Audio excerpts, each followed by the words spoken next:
2 days ago precisely, my malignant narcissistic grandfather passed away due to old age. When I got the news, I was mildly shocked, equally indifferent, and partially numb. I was not sure of what I was experiencing and what I was feeling. It was a news that moved me, but I did not know how until evening. It's the evening time that brought in some unexpected emotions, and I just had to sit with them. It brought up a lot of memories, and the experience was quite interesting, which I would like to share with you in today's episode. Hi, I am Danish, a narcissistic abuse recovery professional. Today I would like to share with you how I felt when my grandfather, who is a narcissist, passed away. If you are eager to learn more about my experience, please make sure to subscribe before we begin, because your subscription to the channel helps spread awareness about narcissistic abuse. And do not forget to download the free guide that answers top 10 questions every single survivor of narcissistic abuse asks. You can get the guide for free by clicking the I button above or by clicking the link in description. First things first, I always try to practice what I preach. Many survivors tend to break no contact during these occasions because when they get the news of their narcissistic loved one passing, a cascade of emotions is triggered, which then covers their judgment. It fogs them and they end up doing things they would have never done otherwise. They breach their own integrity and go back to the source of their abuse. It's not their fault. They are human, they are kind, and they think, well, the source of my pain is gone now, at least I can do this for them. They attend the funeral function, they go to the events only to get re-traumatized again. Why? Because it's the same environment wherein you were abused. How would you not feel the same pain again? How will you not get re-traumatized if that environment is still filled with enablers, narcissists, those who are flying monkeys of the one who has passed away? So I did not break no contact at all. I did not receive any calls. I did not call back.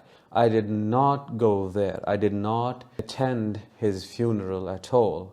These were big decisions I had already made in the past, and now it was time for me to implement them, to basically do the right thing. When I got the news, I didn't feel anything at all in terms of pain or sadness, to be honest with you. I was shocked. Yes, I was moved back, but it was not that intense. I did not know what to do with what I just got to know. Then, when I checked with my body, I was anxious. There was turbulence coming up. Did not know what it was about. I tried to go to the origin, tried to understand if there is any memory coming up, anything. No, I was anxious. I contained it, tried to relax myself, was calm, but then when I went to sleep, the moment I put my head on the pillow, many memories and thoughts started hitting me and I started ruminating. While I was ruminating on these memories and thoughts, a lot of sadness started to come up, very heavy. Did not know the origin, but what I realized was it was the same anxiety that had shown up earlier. I started crying, but I don't know what this is. I only shed 2 tears, one from each eye, and that was it. It was the pain like you would feel when getting pricked by a needle or something. That was it. But then later I started getting a little bit angry over the fact that this was an end of a bad era. He is the source and origin of all the chaos, trauma, and drama in my extended family. All his 5 sons are extreme narcissists, and I don't even know one person who is not a narcissist or not narcissistic in some capacity. It was perpetuated by him, maintained and sustained by him. He was known for his malignance and psychopathic nature. I happen to recall my last interaction with him, which happened a couple of years ago, and it was a really bad interaction, a shocking one, because back then he was really old. He needed people to hold him when walking. It was my grandfather's brother's daughter's marriage. That was a little complicated. Anyways, we were invited for dinner that evening, and I went with my family. Back then, I had not gone no contact fully. So he was also supposed to come. I entered a room full of at least 10, 12 people, and being aware of how egocentric, arrogant, grandiose, and entitled he is, he was the first person I shook my hands with and I greeted because I knew I had to give him that supply. Because of his old age, he cannot remember things anymore. He couldn't remember things anymore. And after finishing our dinner, we left the room. Unbeknown to me, this old man, whose one foot was in the grave, was waiting for me outside. Why? To confront me. To my surprise and shock, he told me off and said, "Why didn't you greet me? What do you think of yourself?" And I tell him, "What are you talking about? You are the first person I greeted. I shook my hands with you." And he said, "Don't lie to me. Don't think I'm a fool. I remember all. I remember everything. I remember you didn't greet me." And then he went on a rampage. It went on and on and on. And I was shocked, weirded out, because there were so many people listening to his lecture, narcissistic lecture. Nobody was able to understand how this man, this old bunch of bones with almost no strength left in his body, could behave like this. It was shocking to me. What was more shocking was the fact that he went back to my childhood and recalled the day when I was born and put in an incubator because of my chest infection, or I don't know what it was. But then what he emphasized on was, "I am the one who stayed awake that night near you, but now you don't remember?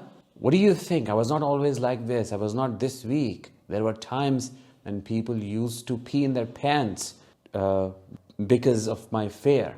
Now, wind can take me away with itself, but that doesn't mean I'm helpless."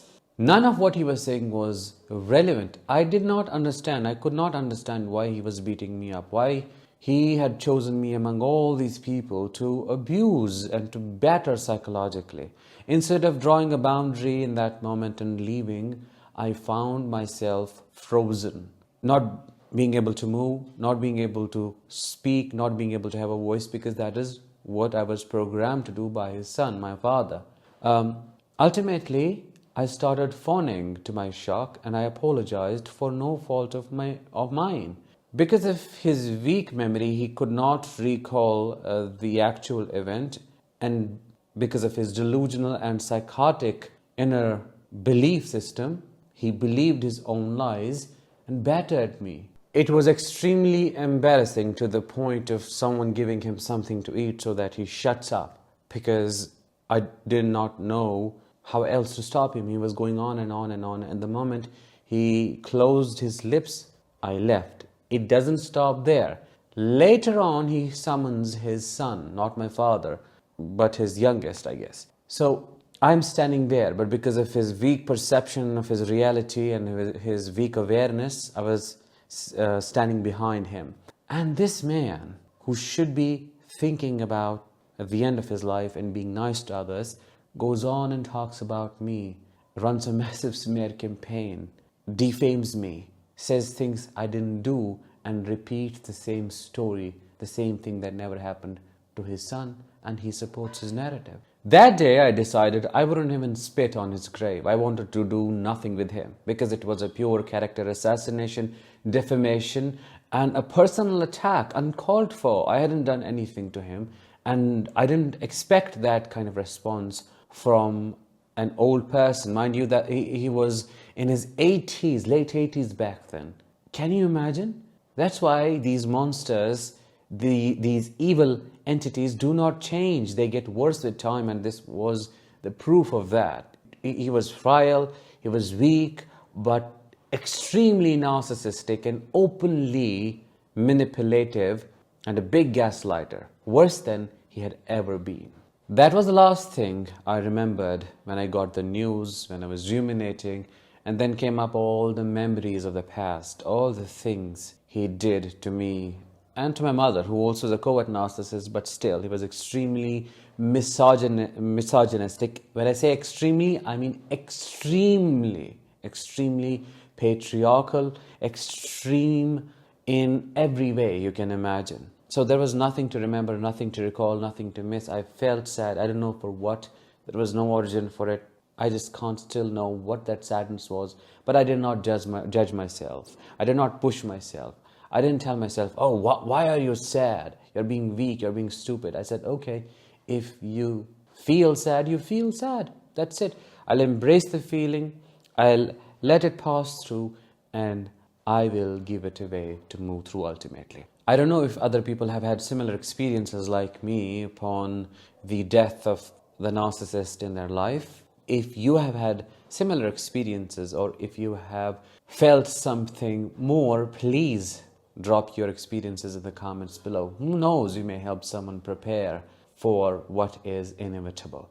We children of narcissistic abuse have to deal with so many layers of trauma. One layer is not having a primary caretaker there, not having a parent or a grandparent, and then grieving the loss of what was physically there, even when we know deep down there was nothing. There was no one home.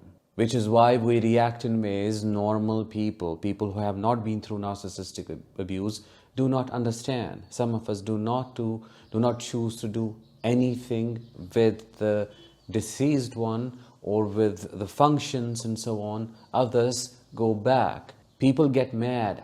Why didn't you, or why did you? They can't understand how complex this experience is for us to process. I'm saying this to honor your healing journey and your healing process. If you feel like you should go, it's your choice. I respect that. If you feel like you don't want to do anything with any of that, it's your choice.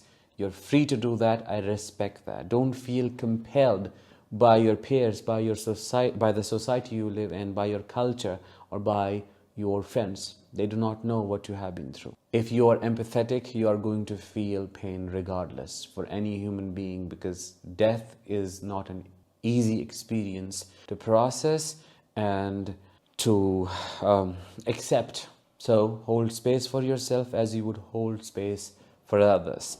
That was it for today's episode. I hope you found it insightful and helpful. If you did, let me know in the comments. I'll talk with you in the next one. Until then, as always, let the healing begin and continue.